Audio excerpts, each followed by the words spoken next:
Olá pessoal, boa noite, tudo bem?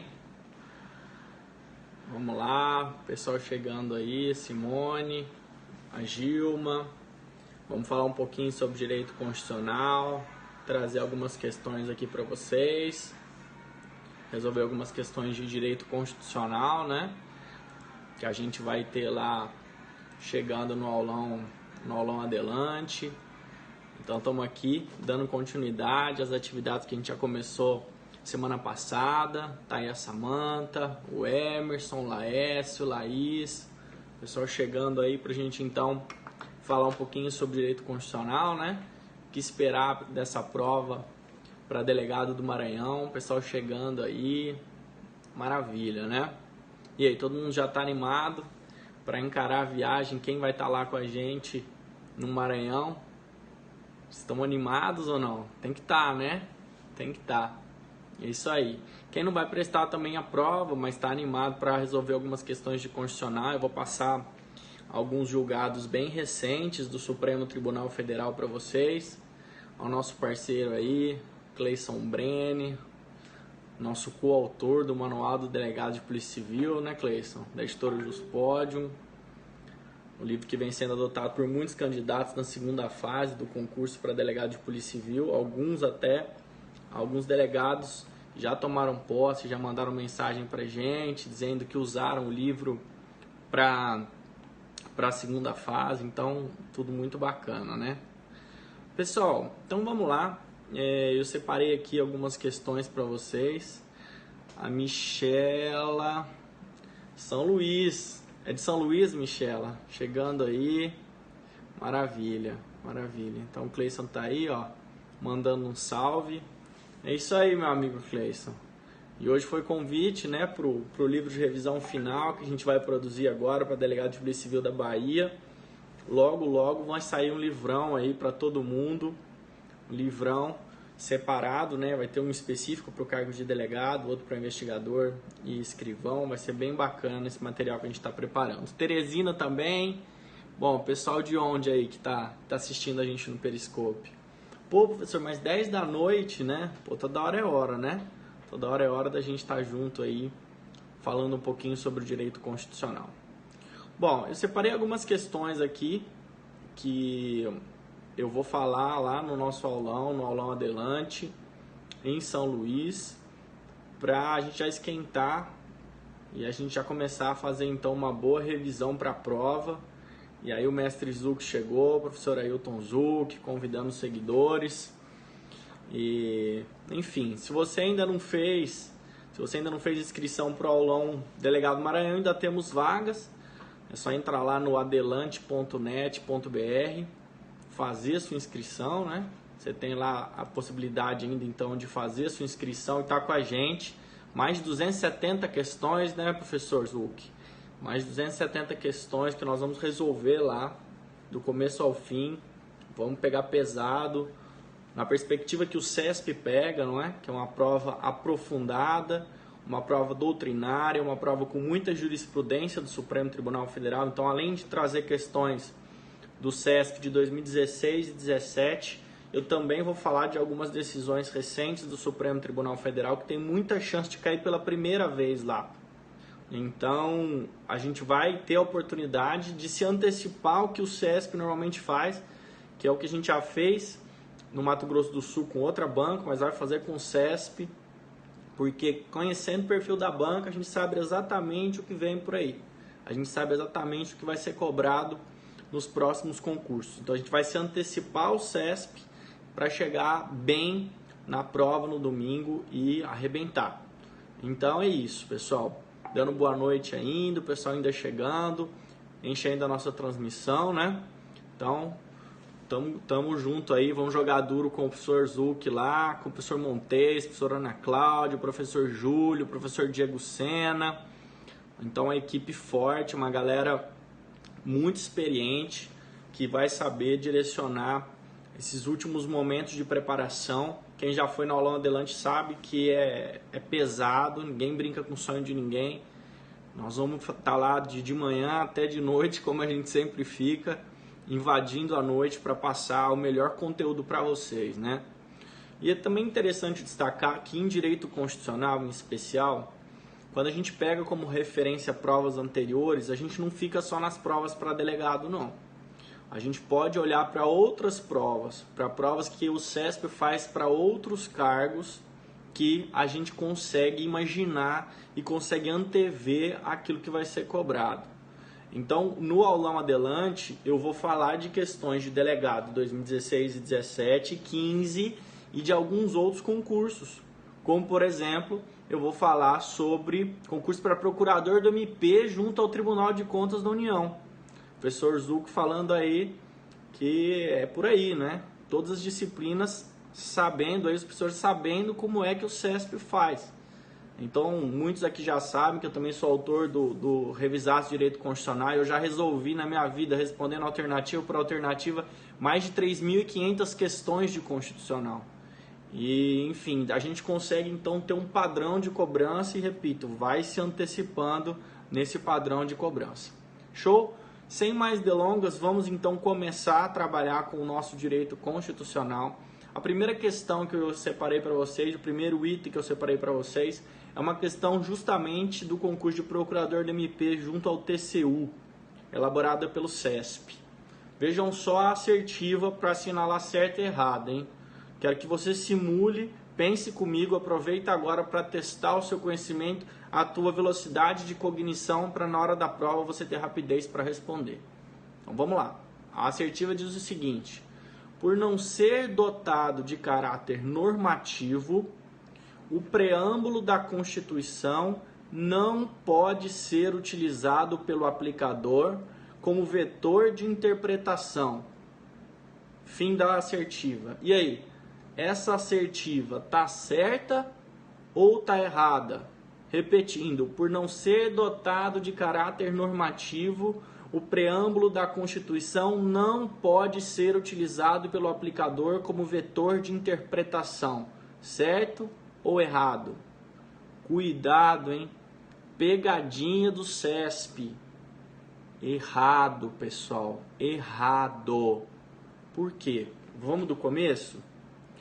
O preâmbulo, primeira pergunta, é parte ou não da Constituição Federal? Resposta, sim. O preâmbulo é parte da Constituição Federal. O preâmbulo é a parte introdutória da Constituição Federal.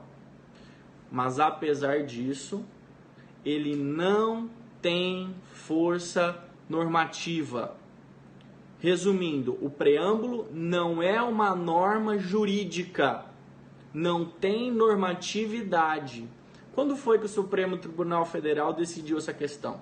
Ele decidiu isso no bojo da DEI 2076, no longínquo ano de 2002. Como foi que o Supremo Tribunal Federal decidiu essa questão?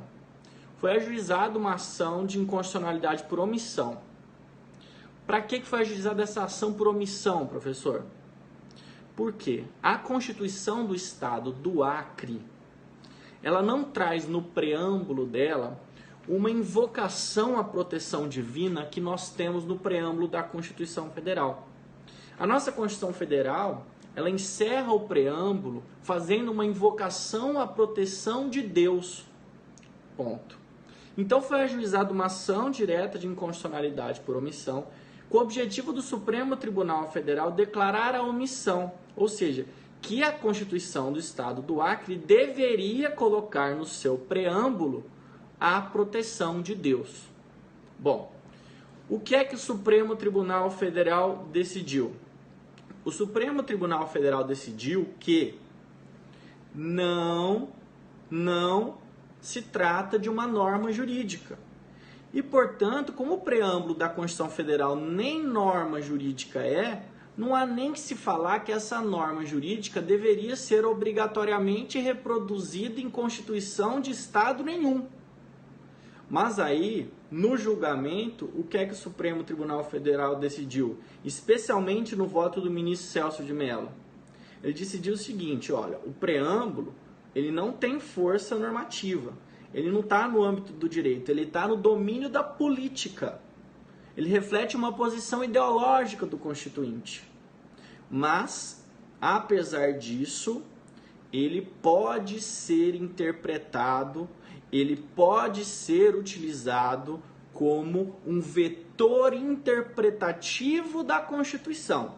Então veja, ele não é norma, ele não é norma jurídica, ele não tem relevância jurídica. A tese adotada pelo Supremo Tribunal Federal é a tese da irrelevância jurídica do preâmbulo. Mas apesar disso, ele pode ser um vetor de interpretação. Por isso que a assertiva do CESP estava errada. Porque a assertiva dizia, por não ser dotado de caráter normativo, até aí beleza. O preâmbulo não pode ser utilizado pelo aplicador como vetor de interpretação. Aí errou. Apesar de não ser dotado de caráter normativo, o preâmbulo pode ser utilizado pelo aplicador como vetor de interpretação. Maravilha? Então esse é o nível de questão que você vai encontrar na prova do CESP.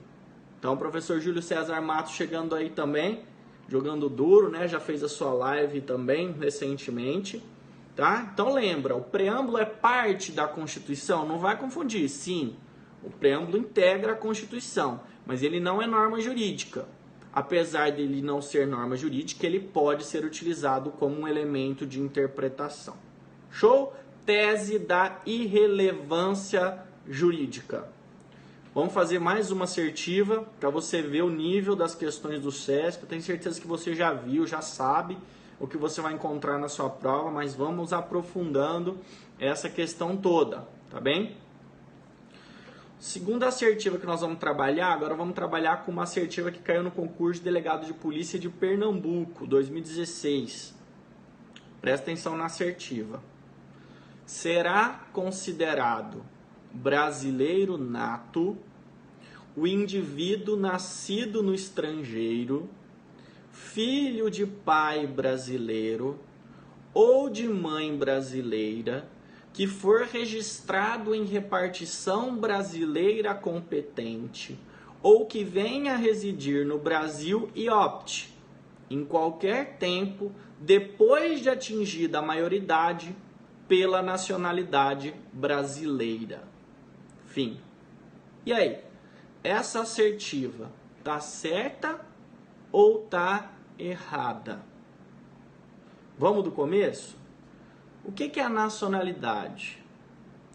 De acordo com a doutrina prevalente, nacionalidade é um vínculo jurídico-político que une um indivíduo a um Estado. É o vínculo jurídico-político que une um indivíduo a um Estado.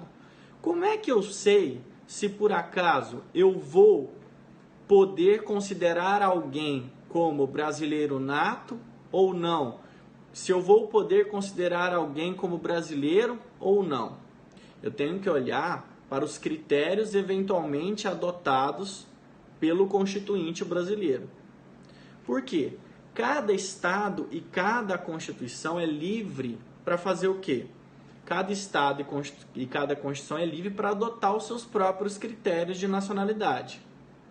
O Brasil, ele adota e combina 3 critérios de nacionalidade, ou 3 critérios para composição do vínculo de nacionalidade. O critério de sangue, o critério territorial e o critério funcional. O Brasil adota, repito e combina esses 3 critérios. Então, em regra, se nasceu no território brasileiro é brasileiro. Em regra, se tem sangue brasileiro, ou seja, é filho de brasileiro ou de brasileira, será brasileiro. Só que essas são as 2 hipóteses clássicas de aplicação do critério de solo e do critério de sangue.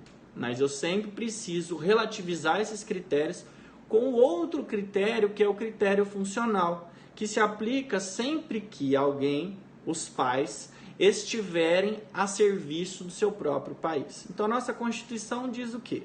A nossa Constituição diz que será brasileiro nato todo aquele que nascer no Brasil, salvo se qualquer dos seus pais estiver a serviço de seu país.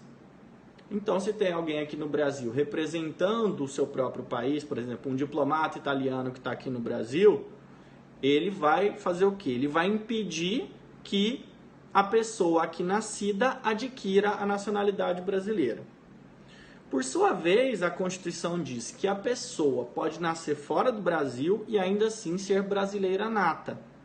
E aí a Constituição traz basicamente duas opções. A pessoa pode nascer fora do Brasil e ser brasileira nata, em primeiro lugar, se por acaso ela for filho de brasileira ou de brasileiro que esteja no exterior ou no estrangeiro a serviço do Brasil. Segunda hipótese, se nasce no estrangeiro e é filho de brasileiro ou de brasileira que não estão a serviço do Brasil. Nesse caso, duas opções.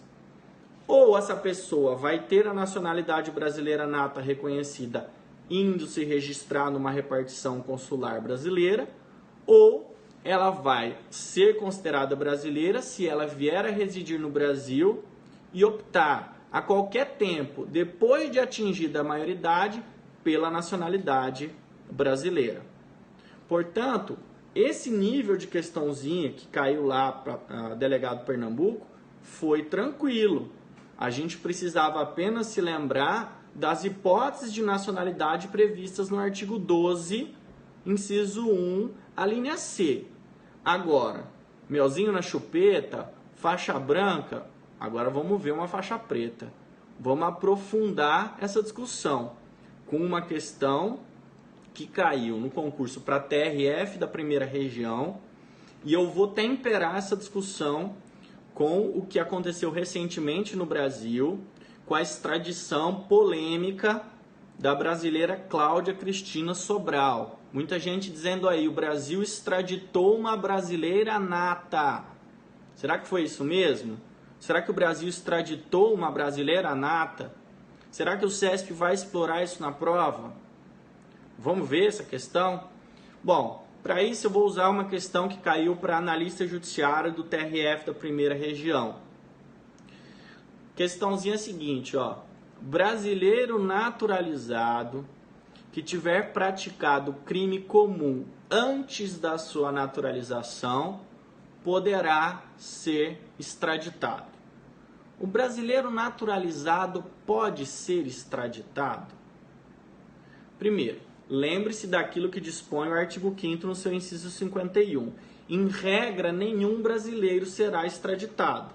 Mas aí a própria Constituição diz, salvo o naturalizado.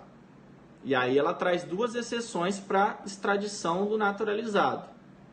A extradição do naturalizado que praticou um crime comum antes de ter se naturalizado, antes de ter adquirido a nacionalidade brasileira, ou do brasileiro naturalizado em relação ao qual haja comprovado envolvimento em tráfico ilícito de entorpecentes e drogas afins. Essas as hipóteses em que se pode extraditar um brasileiro naturalizado. Bom, agora vem a questão envolvendo o que recentemente aconteceu com a brasileira Cláudia Cristina Sobral. Foi acusada de ter praticado um crime nos Estados Unidos e aí foi veiculado de forma equivocada numa série de veículos de comunicação que o Brasil estava extraditando uma brasileira nata para ser julgada nos Estados Unidos. Vamos entender essa questão? Primeiro, o Brasil pode extraditar brasileiro? Respondendo à questão que foi feita no TRF da primeira região. Excepcionalmente, sim. O naturalizado por crime comum praticado antes da naturalização ou o naturalizado por comprovado envolvimento em tráfico ilícito de entorpecentes e drogas afins na forma da lei. Essas são as exceções previstas na Constituição. Mas no caso da Cláudia Cristina Sobral, que foi acusada de ter praticado um crime nos Estados Unidos, por que é que o Supremo Tribunal Federal autorizou a extradição dela, que era uma brasileira nata? Porque o Brasil não extradita brasileiro nato. Paulo, então por que é que ela foi extraditada? Porque ela já havia perdido a nacionalidade brasileira. Paulo, um brasileiro nato pode perder a nacionalidade brasileira? Sim. Um brasileiro nato pode perder a nacionalidade brasileira. Qual a hipótese em que um brasileiro nato perde a nacionalidade brasileira? Quando ele adquire outra nacionalidade, diz a Constituição. Se por acaso eu sou nato e eu adquiro outra nacionalidade, em regra, eu perco a nacionalidade brasileira. Se eu perco a nacionalidade brasileira, eu posso ser extraditado porque eu me torno um estrangeiro. A Constituição diz o seguinte: em regra, se eu adquiro uma outra nacionalidade, eu perco a brasileira. Quando é que eu vou adquirir uma outra nacionalidade e não vou perder a brasileira? Primeira hipótese, no caso de reconhecimento de uma nacionalidade originária por uma lei de outro país. Então, por exemplo, se por acaso eu sou brasileiro, mas eu tenho uma ascendência lá italiana, tem muita gente que tem ascendência italiana e vai reconhecer a sua tal dupla cidadania ou dupla nacionalidade. Já viram isso? Ou conhecem alguém que tem dupla nacionalidade, nacionalidade brasileira e italiana? Por que essas pessoas não perdem a nacionalidade brasileira? Elas não perdem a nacionalidade brasileira porque elas tiveram um reconhecimento de uma nacionalidade originária de acordo com a lei de outro país. Então, de acordo com a legislação lá da Itália, elas são pessoas brasileiras natas. Elas são reconhecidas como brasileiras natas, por quê? Porque a Itália adota o critério de sangue, critério ius sanguinis. Quem tem sangue de italiano é italiano e pode ter reconhecido a nacionalidade italiana a qualquer tempo. Então a pessoa tem reconhecido a nacionalidade originária italiana, mas não perde a nacionalidade brasileira. Outra hipótese em que eu posso adquirir uma outra nacionalidade e não perder a nacionalidade brasileira: se houver a imposição de uma naturalização. Em duas hipóteses pode haver a imposição da naturalização. Eu posso ter a imposição de uma naturalização como condição de permanência em outro país ou para o exercício de direitos civis. Atenção, porque o que a Constituição diz, exercício de direitos civis, deve ser interpretado como, por exemplo, para fazer o quê? Para trabalhar. Então, se a pessoa tiver a imposição da naturalização para trabalhar, ela não vai também perder a nacionalidade brasileira. E em que medida isso se aplica ao caso da brasileira, não mais brasileira, hein? Hoje em dia, da Cláudia Cristina Sobral. A Cláudia Cristina Sobral foi para os Estados Unidos e lá nos Estados Unidos ela fez a vida dela. E ela trabalhava lá nos Estados Unidos. E ela se naturalizou estadunidense. E então, a priori, num primeiro momento, numa primeira análise, você poderia pensar: bom, ela foi para lá, e aí para trabalhar exercício de direitos civis, nos termos da Constituição, foi imposta essa naturalização para ela. Então ela não perdeu a nacionalidade brasileira. Então, em regra, ela não poderia ser extraditada porque ela é brasileira nata. Zebra. Zebra, sabe por quê? Porque a Cláudia, antes de se naturalizar estadunidense, norte-americana, ela já tinha conseguido o green card. E quando a pessoa tem o green card, ela já pode permanecer no território dos Estados Unidos e trabalhar.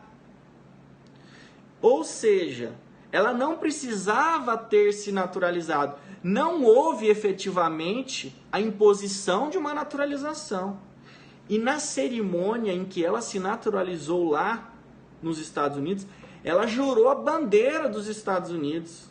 E disse que estava jurando a bandeira daquele Estado nacional.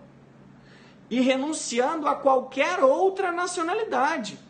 O ministro Barroso, inclusive, destacou isso quando foi julgar essa questão no Supremo Tribunal Federal. Ela jurou a bandeira de outro país. Pois bem. Agora, vamos ao iter, vamos aos fatos. Em 2013, o Ministério da Justiça já tinha expedido uma portaria dizendo que a Cláudia tinha perdido a nacionalidade dela, justamente porque ela tinha se naturalizado estadunidense. E ela entrou com um mandado de segurança no Supremo. E o Supremo disse que ela não tinha razão, que de fato ela tinha perdido a nacionalidade brasileira. E aí depois, agora recentemente, em 2017, que houve o julgamento efetivamente do pedido de extradição dela, para responder por eventual a prática de crime em face do marido dela lá nos Estados Unidos. E aí na extradição, o que se argumentou? Olha, isso já está decidido. Isso foi decidido em 2013. E o próprio Supremo já julgou um MS dela em 2016. E agora, nós estamos apenas confirmando o óbvio. Ela não é brasileira mais. Se ela não é mais brasileira, não há que se falar em impossibilidade de extradição, porque o Brasil pode extraditar um estrangeiro. E a Cláudia nada mais é do que uma estrangeira hoje. Então ela pode ser extraditada.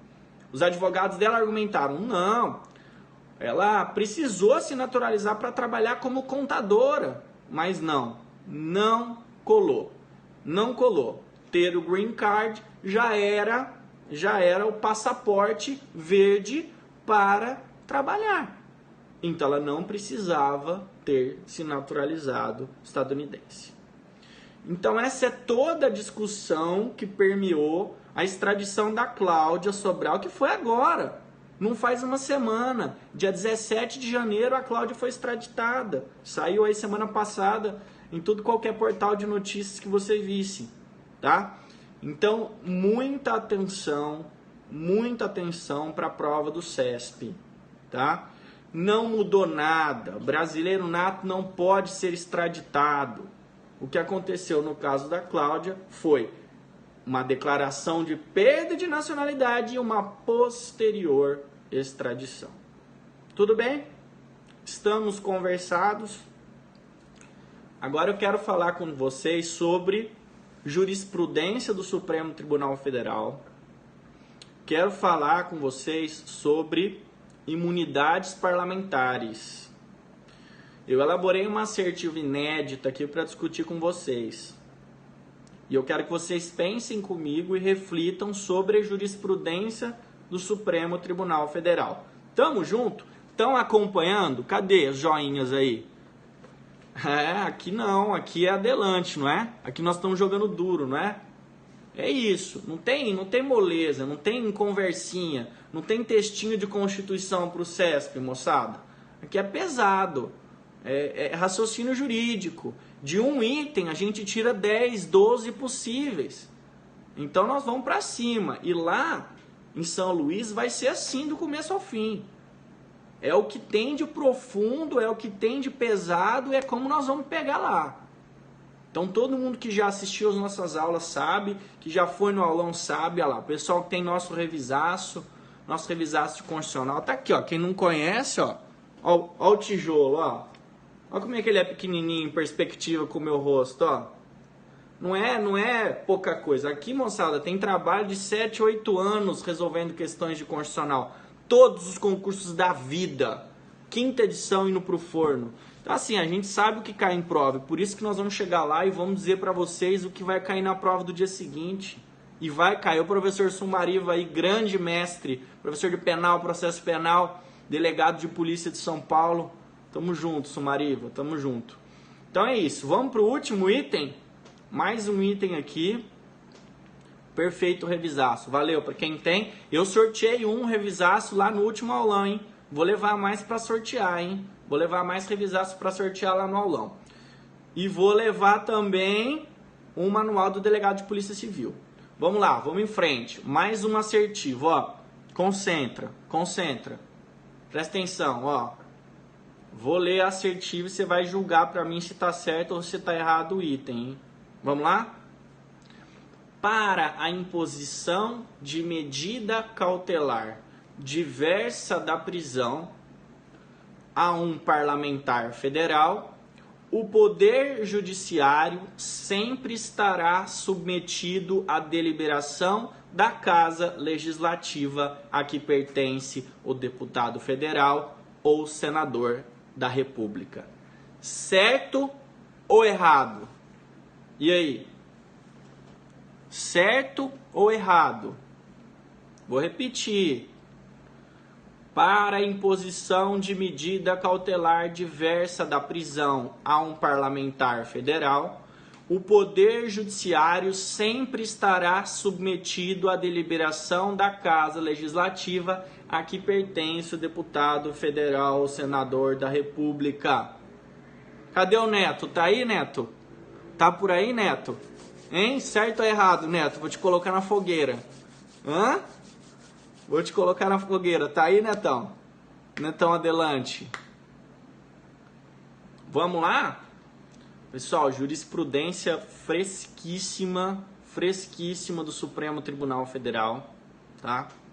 Julgamento de 2017 na DI 5526, repercutiu no caso do Aécio Neves. Ah, tá errado, exceto o Aécio. É isso aí, julgamento recentíssimo. E pode parecer, é a cara do CESP. Tem 3, 4 meses que saiu julgado, né? Vamos lá, vamos falar um pouquinho sobre isso. O Supremo, por maioria de votos, decidiu o quê? Que o Poder Judiciário, especialmente ele, tem competência para impor medidas cautelares do 319 do CPP para parlamentares. Então, primeira decisão, primeiro ponto, o Judiciário pode aplicar medidas cautelares diversas da prisão do 319 para parlamentares? Assentou-se que sim, porque isso estava sendo discutido no Supremo Tribunal Federal. Estava sendo discutido.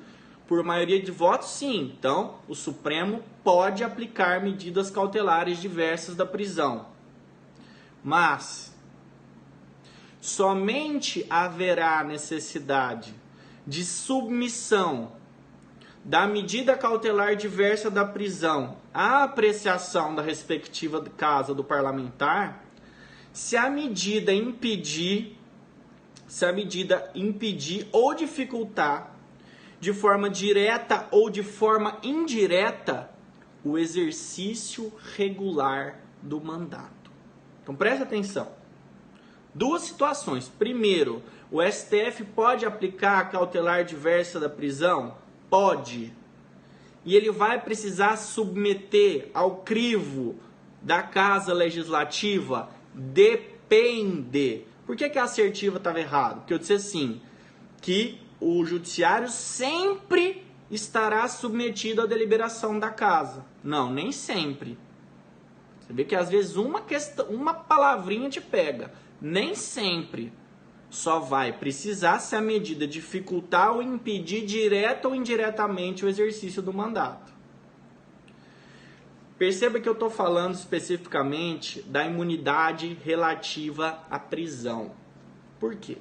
Não há dúvidas, está descrito na Constituição, lá no artigo 53, parágrafo 2º, que desde a expedição do diploma, atenção, hein? Não é desde a eleição e não é desde a posse, é desde a expedição do diploma, que é o ato da Justiça Eleitoral, que diz que o parlamentar foi regularmente eleito. Diplomação, ele é diplomado. Os membros do Congresso não podem ser presos, salvo em caso de flagrante de crime inafiançável. E nesse caso, só de flagrante de crime inafiançável, os autos têm que ser remetidos à respectiva casa dentro de 24 horas para a deliberação. Então presta atenção na lógica da coisa. Se o parlamentar federal for preso, que é excepcional, ele só pode ser preso por crime inafiançável, o que vai acontecer? Os autos são submetidos à casa para a deliberação legislativa em 24 horas. Para que serve essa imunidade para a prisão? Para proteger o parlamentar, para proteger o mandato político.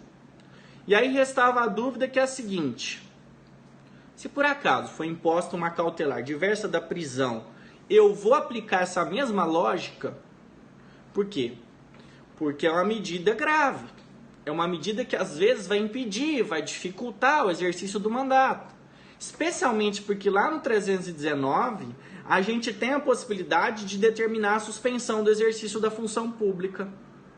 E se há suspensão do exercício da função pública, os efeitos são semelhantes aos efeitos de uma prisão.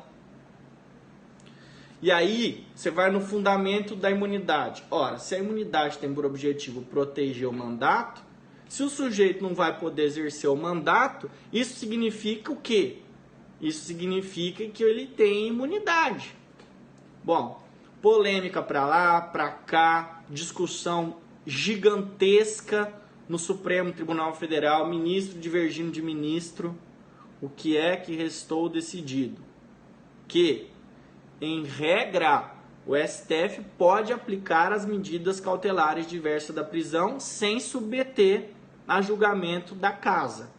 Mas se por acaso essas cautelares atrapalharem de alguma forma o exercício do mandato, se elas dificultarem ou impedirem de forma direta ou indireta, então deve haver submissão da decisão à respectiva casa em 24 horas, para deliberação sobre a medida cautelar aplicada.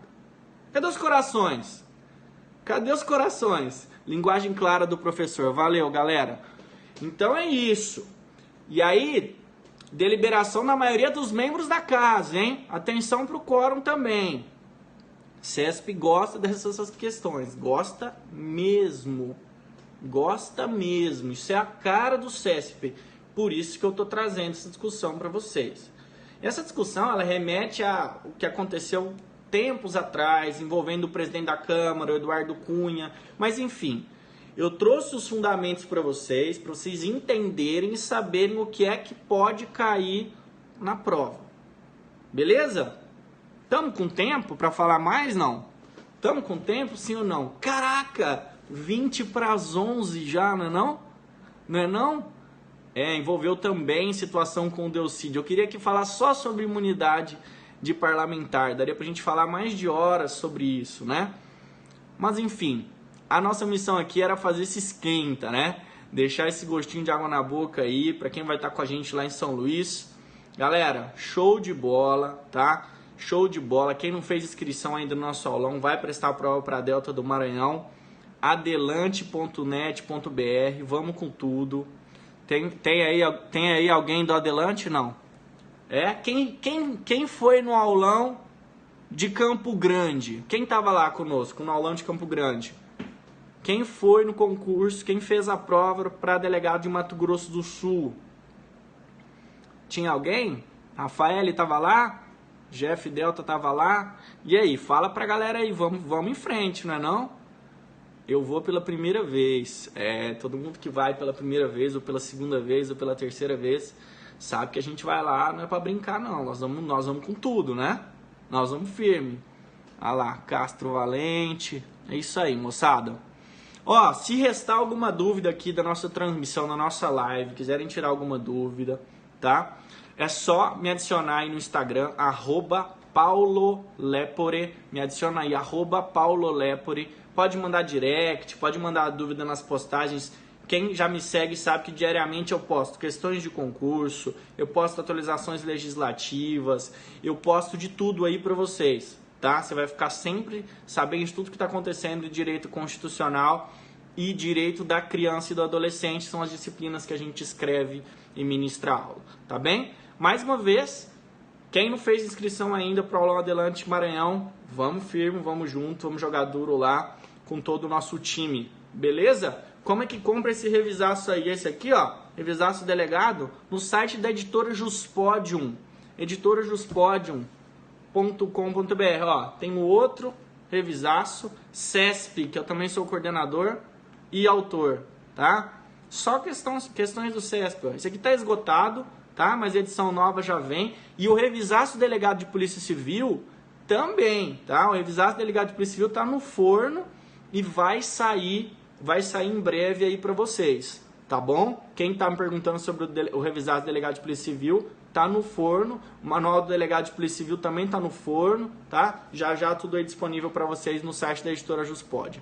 Valeu, galera? Então é isso. Foi uma grande alegria dividir esse tempo com vocês. Estamos nos aproximando aí das 11 da noite, sinal que vocês não estão para brincadeira também não, não é não? Estão trocando a tela quente pelo nosso esquenta do aulão Adelante. Grande alegria estar aqui com vocês. Valeu? Sorteio de questões do CESP. Vou ver se eu tenho um aqui a mais, mesmo esgotado, para levar lá para sortear para vocês. Tá bom? Valeu, pessoal. Brigadão, brigadão. Foi uma grande alegria. Agora eu vou descansar um pouco. Também sou filho de Deus. Valeu, pessoal. Até a próxima.